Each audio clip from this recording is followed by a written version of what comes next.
নমস্কার বন্ধুরা, home of test চ্যানেলে আপনাদের সবাইকে স্বাগত। আমাদের বাড়িতে কীরকমভাবে তালের লুচি করা হয় সেই রেসিপিটা আজকে আমি করে দেখাচ্ছি। তালের লুচি অনেকেই শুধু ময়দা দিয়ে করে, কিন্তু আমি এখানে 1 কাপ আটা ও 1 কাপ ময়দা নিয়েছি। সেই কাপেরই নিয়ে নিয়েছি 1.5 কাপ তালের পাল্প, সামান্য একটু নুন, হাফ টিস্পুন কালো জিরে আর 2 টেবিল স্পুন নিয়েছি রিফাইন্ড অয়েল। এবারে আমি ময়দাটা মেখে নেব। তার জন্য সামান্য পরিমাণে নুন, কালো জিরে আর রিফাইন্ড অয়েলটা দিয়ে শুকনো জিনিসগুলোকে ভালোভাবে আগে মিশিয়ে নিলাম। তারপরে অল্প অল্প করে তালের পাল্প দিয়ে একটা নরম ডো আমি তৈরি করে নেব। আমার এখানে 2 কাপ ময়দার জন্য 1 কাপ তালের পাল্প লেগেছে। আমি এখানে 1.5 কাপ নিয়েছিলাম, কিছুটা আমার বেঁচে গেছে।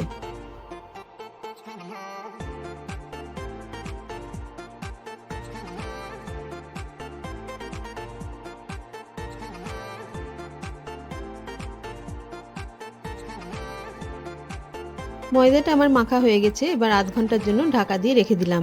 তালের লুচি করার জন্য ময়দাটা খুব শক্ত করার দরকার হয় না।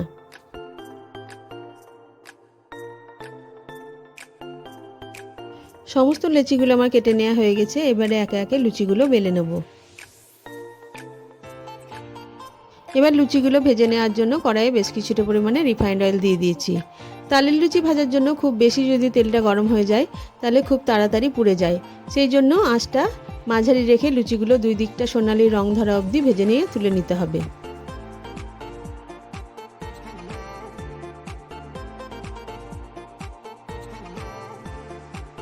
সমস্ত লুচিগুলো আমার একে একে ভেজে নেওয়া হয়ে গেছে। লুচিগুলো আমি তালের ক্ষীর আর তালের পায়েস দিয়ে পরিবেশন করে দেব। এগুলো এইসব দিয়েই খেতে ভালো লাগে। তালের পায়েসের রেসিপিটিও আমার চ্যানেলে আছে, ইচ্ছে হলে দেখে নিতে পারেন। ভিডিওটা দেখার জন্য সকলকে ধন্যবাদ। যদি রেসিপিটা ভালো লেগে থাকে তাহলে একটু কমেন্ট করে জানাবেন।